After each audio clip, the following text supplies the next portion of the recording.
muchachos, welcome here. Oh, I'm so excited. So by the time you're watching this video, I'm like 35, I'm over 35 weeks pregnant. And if you didn't know, I've had two of my kids just after the 37-week mark. One of them naturally, and one of them I did have to get induced because my water was leaking, but I wasn't going into labor. Anyway, all I know is that we are getting very close to baby time, and I'm really, really excited. And I was thinking about some videos that I want to pump out pregnancy and labor related, just getting them done before baby is here. And this is like the main one I really want to focus in on. And it is how I'm preparing my body for labor and delivery. And even mentally, I have some things that I want to touch on. And then on top of that, I am doing another home birth. That's what I'm shooting for. So I'll be sharing with you guys how I'm preparing for my home birth as well. I'm hoping that kind of no matter what you are going for in your labor and delivery, maybe you're having a C-section or a VBAC, or you want to go full-on natural, vaginal birth, whatever, I hope that you can take a little bit of something from this video. I don't think any birth is exactly the same, and we all have to go about it a little bit differently because we're all different. So I hope that you like today's video. Let's just go ahead and get started. So a little bit of a background. This is baby number 4 for me. I've had natural labors, meaning like no epidurals or gas or any sort of like pain relieving drug or anything, I guess you could say, for any of my labors. Again, my first one, I did have to get induced because I wasn't going into labor and my water was leaking for too long. My water didn't break, it was just leaking in very small increments for too long, and I had to get induced. But even getting induced, I was still able to give birth vaginally, and I didn't have to have any sort of a epidural or anything like that. My first 2 were in a hospital. My last one was in a bathtub at home, and I would like to do the same thing this time around, home birth in a bathtub. If you're curious about why I like the idea of doing a more natural labor, I kind of talked about it in a previous Q&A, and I can link that down below. But let me just go ahead how I'm preparing my body for labor this time. One of the main ways, and I know it's really simple, and you may watch this video and realize these are really basic things, and they are, but man, do they ever help. And it is deep set squatting. It's not just squatting where you're going up and down, up and down. It is positioning your feet, planting them on the ground, and then sitting down almost like you want your butt to touch the ground. This is something that is so good on so many levels. Number 1, it helps your baby stay engaged. So if your baby is breech, you probably don't want to do this, but if your baby is head down, and I know baby is head down because I have hiccups way down low and I have kicks way up high, you can do belly mapping and usually figure out where your baby is at, but please trust your midwife or doctor more than you would trust yourself with belly mapping. But I know that my baby is head down, so by doing squatting and deep set squatting, I'm ensuring that baby is keeping his or her head down and engaged in that area. And it also is just a great stretch through your kind of inner thigh, crotch, vaginal area. A deep set squat is just going to open everything beautifully. I have pubic symphysis dysfunction, and I'm still able to do this. I don't find it painful or uncomfortable. Some ladies can, and if you do, don't be doing this. But for me, I can do a deep set squat and I can just feel baby getting into a comfortable position. It's more comfortable for me, obviously, as well, because I am carrying baby. And that kind of leaning forward is gonna also help your baby keep their spine and stay more out front in your belly versus like staying back. You want their spine to be more out front. This is going to reduce, if not completely eliminate, back labor because you don't have spine to spine, which is very painful. I can't say that I do this for 10 minutes a day or 15 minutes a day, but it's kind of like whenever I have the ability to, if I'm playing with my kids on the ground or I'm reading a book or whatever, I will try to get into a deep set squat.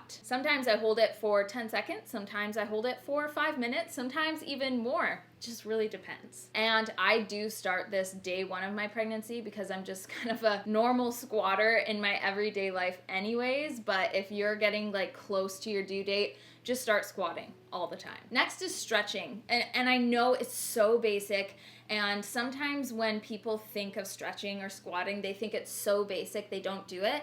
But these are the things that you can really, really do that will help you in the end of your pregnancy, early labor, and in delivery. So stretching is just gonna keep you really loose and mobile. I love having a natural labor. So having my body capable of doing different positions and such to help baby get down farther, quicker, engage baby. This is during and before labor. Not feeling so tight and stuffy in labor, but just really feeling like your body is open. It's awesome. It's a great feeling. If I went into labor feeling super tense, that would be insane, because in labor, your body really does tense up because of contractions. So going into labor already feeling pretty loose is fantastic. This is a great way that I prepare myself for labor, and it also is just very comfortable. It relieves back pain, it relieves my really bad sciatica. My go-to stretches is just open leg, side to side, giving me and baby a lot of room. It also reduces lower back pain, and the butterfly stretch, happy baby, anything like that is awesome. A lot of these stretches I actually show in a video talking about pelvic pain,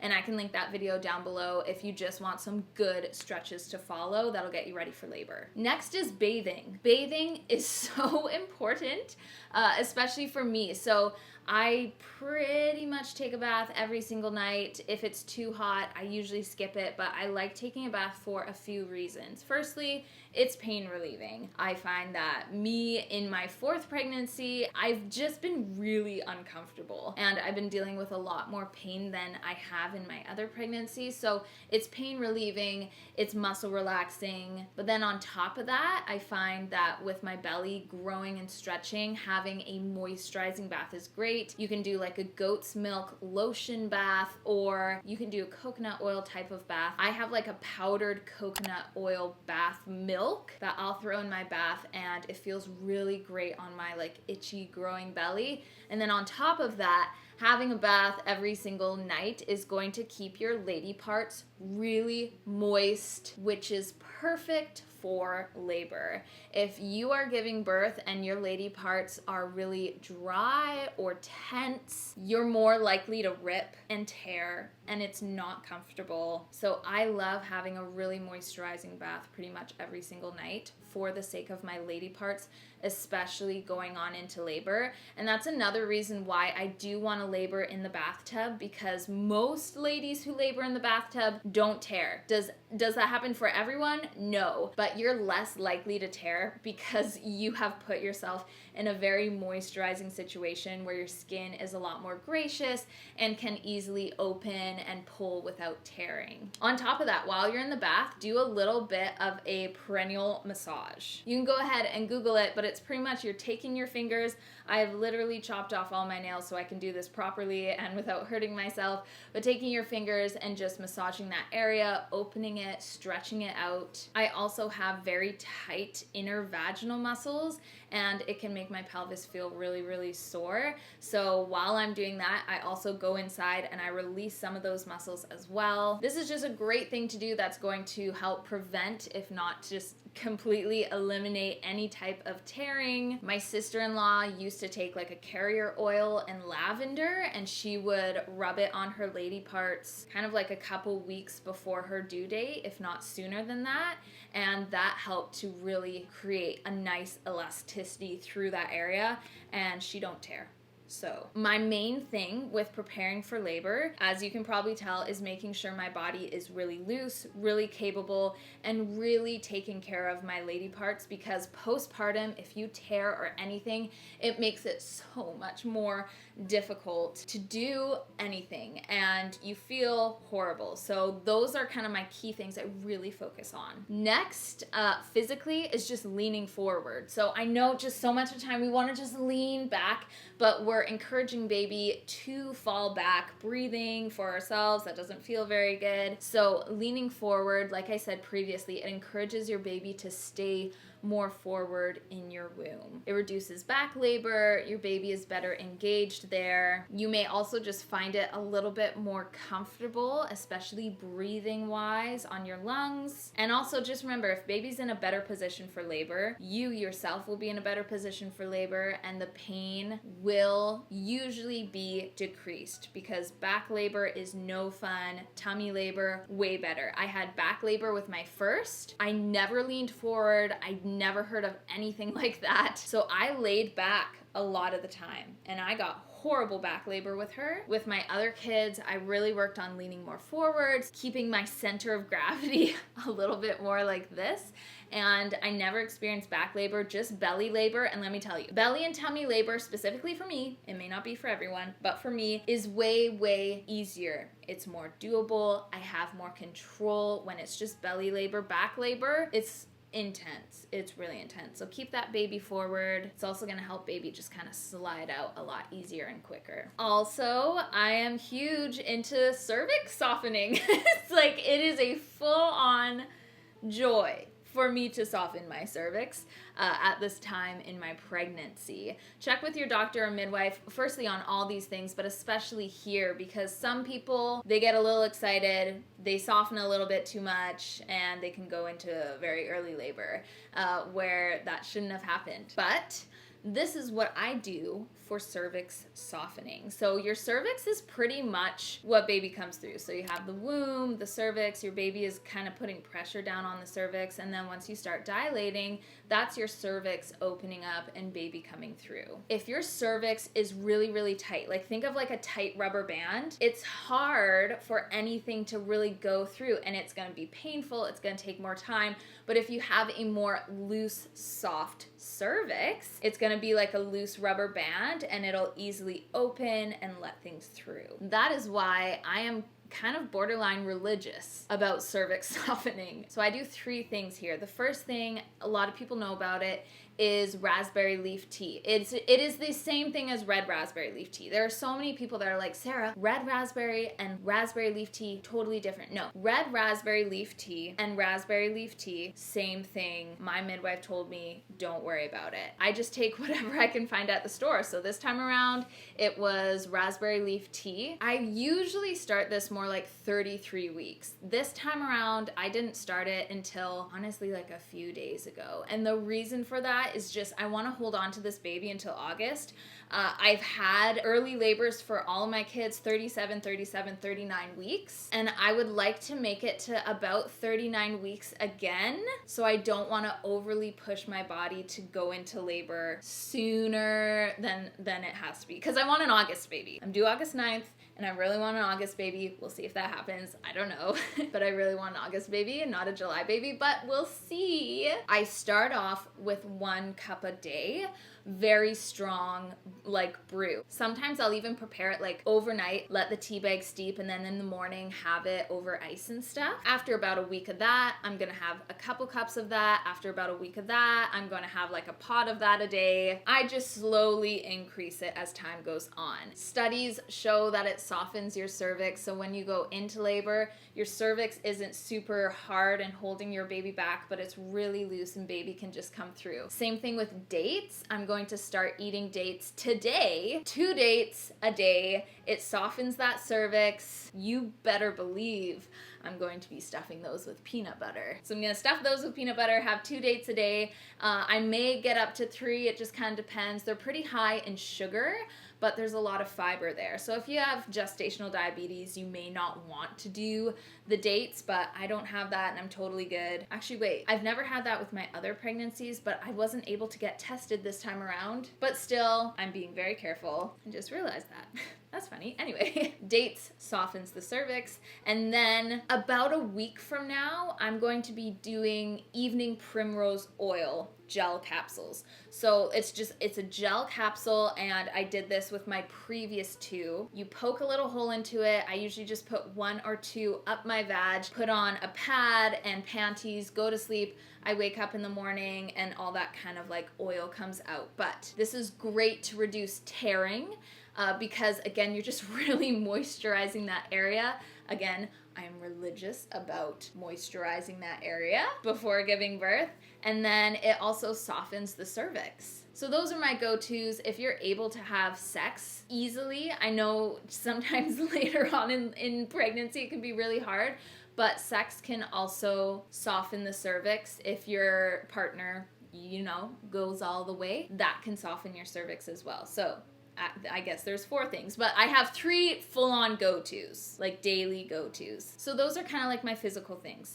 Next is labor videos. Watching ladies in labor and specifically looking for labor videos that are going to suit your labor plan is a great idea. I like to watch all of them. I watch the C-sections, the VBACs, the epidurals, the naturals. I watch them all. But I really focus in on home births, water births, natural births, because that's what I'm shooting for again.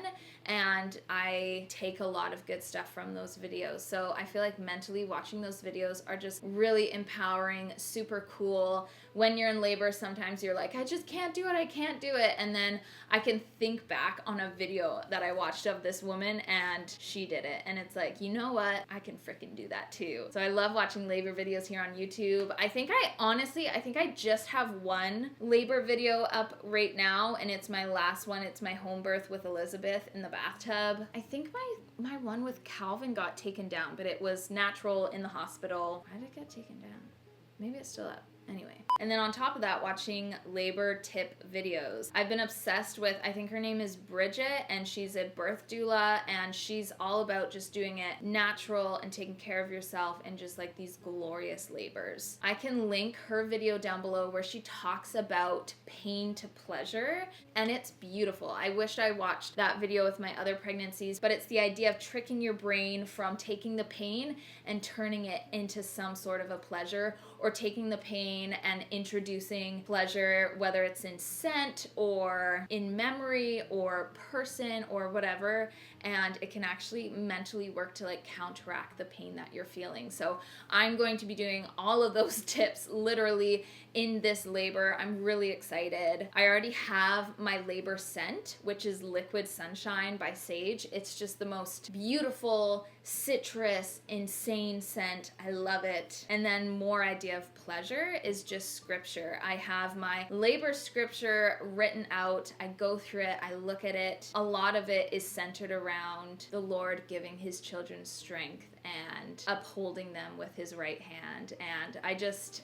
when I'm in labor, I am just preaching scripture to myself about how the Lord takes care of his children and how he brings them through tough times for them to get to like glory. And I just think it's really beautiful. So that's another kind of pain to pleasure technique I'm doing. Kieran is gonna be there. My mom will be there. She'll mostly be watching the kids, but I do really want to have my kids, I guess, kind of close by when I'm in labor. I'm not a screeching kind of labor person. I moan a lot. I'm very and I don't think that would scare the kids. They've watched my labor videos and they think it's actually totally cool. So having my kids there, that's another pleasure. My sister will be there. That's another pleasure. Obviously, Kieran, being in the bathtub, another pleasure. So there's just certain things that I have lined up that will get me through, and I'm very excited about that. So that's pretty much how I'm preparing for my like labor and delivery. Now talking about more of a home birth. I know a lot of people can have nervousness about having a home birth. For me, having 3 successful labors that we didn't have to do epidurals or gas or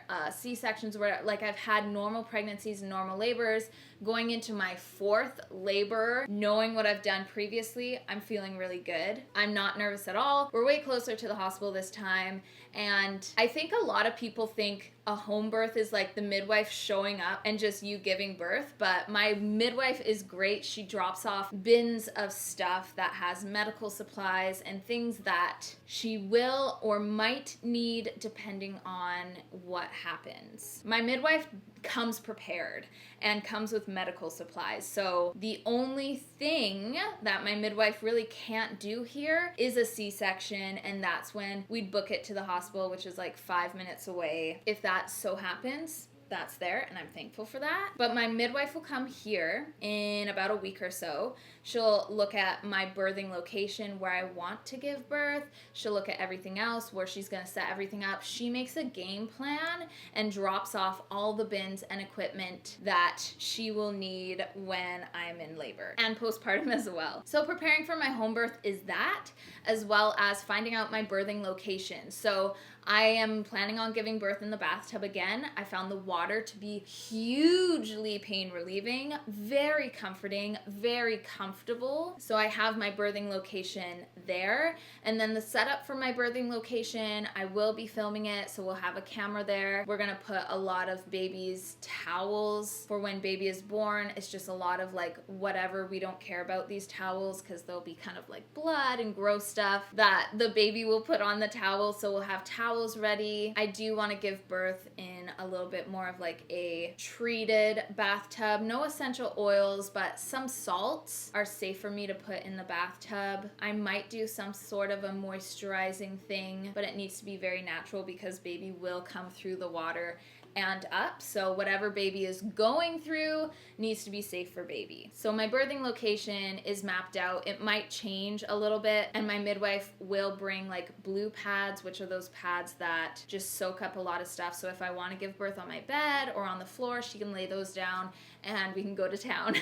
And then things that I want to have on hand for my home birth. And if you're having a hospital birth, you can take these things along with you, maybe minus the popsicles, but popsicles, I like having something really cold that I can suck on, something sweet. It's kind of a pleasure thing. I really like popsicles, and it's summertime, so it's gonna be nice to have those. My focus scent, focus scripture. I may even just have people write things out and just stick it on the bathroom wall. I can read it and focus on it and just love on that scripture and say it to myself and have Kieran and other people say it over me. I'll have lots of water, but the main thing is a comb. So I learned about this during this pregnancy, but if you have a comb, you can hold it, push the spokes into your palm, and it works as a sense of pain relief, kind of almost like acupuncture. I've actually used this during some very, very painful Braxton Hicks that I've been having and I was shocked at how much of a pain relief it was. So for my home birth, kind of having my location, things that are going to help me get through, my comb, my popsicles, my people, that's what I need for my home birth. My home birth is so great, and having a home birth is so great because everything is minimal. I already have all my stuff here. I have my baby clothes here. I have my adult diapers. I have everything I need here. I don't have to pack it all up and bring it. It's all actually here. So it's just, there's certain tools and things that I need while I'm in labor, and having my birthing location mapped out, it's very, very simple and minimal, and I love that, and it works really well for me. So praying that baby doesn't come before 37 weeks and that I am full term when I go into labor so I can actually have my home birth and that there's no complications or anything. That is my prayer, and I'm really, really excited. So that's it. That's how I'm preparing my body, my mind, and that's my home birth kind of prep. It's simple, it's basic, but I think as someone who's given birth 3 times before and feeling really good about this time around, keep it simple and keep it basic. Don't overthink it, don't overdo it. Just what do you need? What's gonna help you the best? And focus on that. Also be open to trying new things and seeing if there's certain things that you can do that would help you or your spouse to help you. It's very exciting and it's very cool, and I am so looking forward to labor. It's very empowering for me, and it's such an exciting time. So thank you for watching this video. I hope that it was helpful, and I hope that you learned something from it. Look forward to my labor video. It's coming, you guys. It's coming. I will see you guys in my next video. Bye!